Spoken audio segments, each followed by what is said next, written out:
The Laws of Ascension, Chapter 115, Hell. Lorik wakes up in a field of grass. He rolls over, enjoying the feeling of the cold ground beneath him.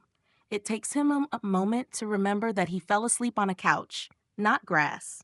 He quickly jumps up and looks around while taking out his soul weapons. There's nothing but more fields around him as far as the eye can see. The sky above him is clear and blue, with the sun straight above him. Even though the sunlight is bathing him, he doesn't feel its warmth. The only thing of note he sees is a single tree. It's a few feet away from him and is about 15 feet tall. "Hello?" Lorik asks the air, getting no response in return. "Anyone there?" He shouts louder this time. He still gets no response, so he starts walking. Since he can't see any difference with his eyes, he picks a direction and walks straight, keeping the tree to his back. He walks for what feels like an hour before seeing something different. There's a single tree straight ahead. Lorik walks up to it before stopping. It looks exactly the same as the first tree. Did I walk in circles? No, I wouldn't have gotten turned around. Is it really a coincidence that I walked to an identical tree then? Lorik thinks before walking closer to the tree. He cuts it with both of his claws, carving an X mark into the bark. Then he turns and walks in a straight line again. After another hour of walking, he sees another tree. He lets out a deep sigh before running up to it. Sure enough, when he checks the bark, there's an X clawed into the bark. Where the fuck am I? Lorik thinks before shaking his head. He suddenly lets out a small laugh. If the Holy Queen were here, she'd know what to do, Lorik says before flinching. Lorik senses something appear behind him. Turning around, he sees the Holy Queen standing behind him. She has a blank expression on her face. Before he can blink, let alone ask anything, she reaches out. Flames dance along her fingers before bursting out. They envelop him and the tree in an instant. He feels his flesh burn and falls to his knees. It all ends almost as quickly as it began. But for that moment, burning alive from head to toe, Lorik felt an unimaginable pain. Lorik jumps up, screaming louder and more frantically than he has his entire life. He flails on the ground before managing to calm himself. He wraps his arms around his knees before closing his eyes. Eventually, he manages to pry his eyes open to glance around. He's under the same tree with the clawed X next to him. Everywhere else he looks is a beautiful white field. What the hell was that? Where am I? Why did the Holy Queen appear and kill me? How the hell am I even still alive? I felt myself burn. Lorik thinks, his mind racing a mile a minute. All right, that should answer the pressing matters. King Eldrin tells Cyrilda. They're sitting at the table in her office. They were talking about the upcoming war with the invaders. The Holy Queen answered a lot of Cyrilda's questions yesterday. She went over everything with King Eldrin this morning. He was too tired yesterday, since he had work all the up into night. They've been talking for a few hours now. What about Lorik? His law was made for the invaders.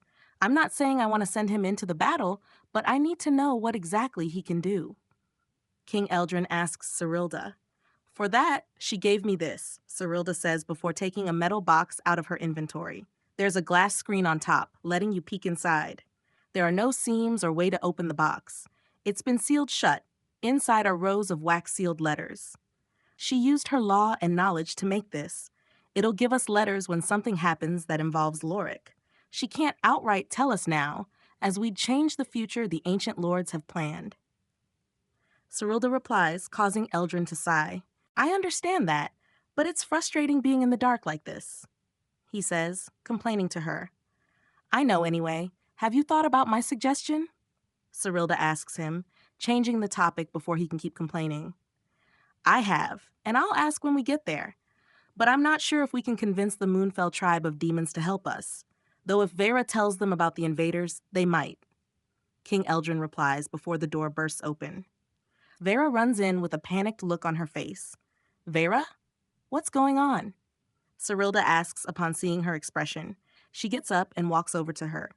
Lorik, he's not waking up, Vera replies, voice hoarse. What do you mean he's not waking up? King Eldrin asks while getting up. Is he still at your dorms? Cyrilda asks before she can answer. Yeah, I couldn't carry him here, Vera replies. Cyrilda starts to teleport them back to their dorms, but stops when King Eldrin jumps out of the magic circle. What are you doing? Cyrilda asks, Better safe than sorry, Eldrin replies while grabbing the metal box full of letters. He takes it and runs back into the circle. Then Cyrilda finishes the spell, teleporting them to Team 1's dorm. He's upstairs, Vera says while sprinting to the stairs. She runs up with Cyrilda and King Eldrin close behind. She barges into the guy's room, revealing Lorik lying on the floor next to his couch. Cyrilda runs over to him and starts checking for a pulse. He's got a pulse and is still breathing, she says, a little relieved but still worried. What happened? King Eldrin asks. I thought he was sleeping in until a bit ago when I got worried. He was feeling unwell the other day, and with the training, I thought his exhaustion got to him. But when I tried to wake him up so he didn't sleep the day away, he just wouldn't wake up. I tried shaking him and even slapped him, but nothing I do will wake him up. Vera explains, panic starting to fill her voice as she speaks. Bring me the box, Cyrilda says. Eldrin hands the box to her, and she sets it down. She places her palm against the glass before speaking. Lorik is asleep and won't wake up, she says, causing the glass to glow. The letters beneath start lighting up in a white light. The lights start fading out until only one light remains. The last envelope, lighting up, then floats up through the glass. Cyrilda grabs it and tears it open. Inside, instead of a letter, there's a crystal shard. It's white and covered in jagged edges. It's only a few inches long and 2 inches wide at the thickest part. Before Cyrilda can examine it more closely, it lights up and leaps out of her hands. It flies through the air and enters Lorik's body. It enters his soul, and then the world he finds himself stuck in. The crystal appears in the plains next to the tree. It lights up and starts growing in a mass of pure white light. A few seconds later, the mass grows arms, legs, and a pair of wings. The light fades, revealing the Holy Queen. As soon as she appears, she lets out a deep sigh. Lorik, she shouts while looking around. She can't see him or hear anything. Her wings start beating as she takes off. She takes to the sky and starts flying around. I don't have much time, she mutters while looking around. After a minute, she stops and holds her hands out. She holds her palms a few inches apart, and a ball of wind appears between them. She quickly slams her palms shut, crushing the wind ball. A gust of wind is sent out in all directions, and she quickly locates Lorik with the wind. He's far away, on the opposite side of the tree. She flies over and lands next to him. He's sitting on the grass, with his increased gravity spell active. He has his head tucked into his knees, just like the kid Lorik in his dreams. Around him are several clones of Vera, Leora, Rowan, and Sarah. They all look the same, each with a blank look in their eyes. They're pinned to the ground, unable to overcome the gravity. Lorik doesn't flinch when the Holy Queen lands next to her. He doesn't notice at all, not even as she walks up next to him. Lorik! The Holy Queen almost shouts while grabbing his shoulder. His entire body tenses up at the touch. A moment later, he lifts his head. You can talk? Lorik asks, his voice strained. The Holy Queen gets taken aback seeing his face. His eyes are filled with pure panic and fear. Tears swell at the edges of his eyes, and there's a slight quiver in his jaw. Yes, I can. Take a moment to calm yourself.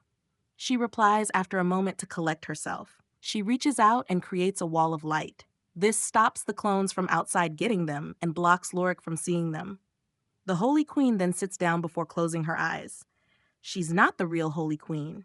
She's a residual soul, made by cutting off a small piece of the real Holy Queen's soul. Normally, this is hard to recover from. But the Holy Queen has her ways to mend her soul. She focuses on the torn piece of soul she has and sends a message to the real Holy Queen. Lorik's mind is worse than we feared. We need to take care of his mental health first and foremost, she thinks, sending those thoughts to the real Holy Queen. She then opens her eyes to see Lorik taking deep breaths. He's sitting with his legs crossed and running his hands through his hair. Where are we? Lorik asks, still panicking, but much calmer than before. This is the mental training grounds. It's a part of your divine law. You can come here and summon clones of people or monsters to fight by thinking about them while you sleep. The clones are lifeless, with no expressions or thoughts. All they do is fight you until one of you dies. This way you could train yourself to better react during real fights. As I'm guessing you unfortunately experienced, you can feel the pain of death here too. The goddess made it this way so her warrior would not panic in the face of death. I haven't told you about this yet, as you weren't supposed to come here until you were 5th tier. I didn't think it'd be possible to come here now. Oh, I'm not the real Holy Queen. I'm a piece of her soul, a residual soul. The Holy Queen's residual soul replies, "So, how do I leave?" Lorik asks. "You need to close your eyes and focus on leaving. You should be able to wake up that way. But I would suggest waiting and calming yourself first. Cyrilda, Vera, and King Eldrin are waiting for you to wake up. It'd be better to not let them see you this shaken up." The Holy Queen replies, "All right," Lorik says before closing his eyes. He takes half an hour to open them again. When he does, the Holy Queen's residual soul is gone. Her wall of light is still here. "Fuck this place," Lorik mutters before closing his eyes again. He focuses on leaving and quickly feels himself fall asleep.